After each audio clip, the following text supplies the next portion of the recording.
Hello, it's Kirath here with a very quick review of the Insta360 1X GPS Smart Remote, which is this remote control you can see here. And it's a remote control I use for all my karting videos. I'll put a card up in the description so you can see what it does. But essentially, it's how I get the speed and fastest lap overlays in my videos. So for me, it's very useful indeed.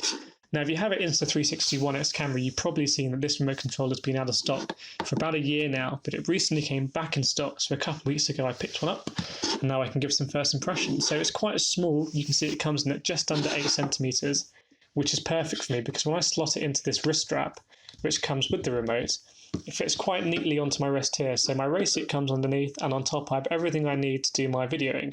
So I can start the camera here, I can start and stop the recording here, and on this very bright display I can see the battery life of both the remote and the camera. I can see whether I've got a GPS slot, and I can see how long I've been recording for. Basically, it's everything I need to do my recording, and it's on my wrist, which is the best place to be when I'm racing. So I found this really useful in kind of my workflow because it just saves me a lot of time. So before, I used to turn on my camera as I was putting on my helmet just to check the recording was working and everything.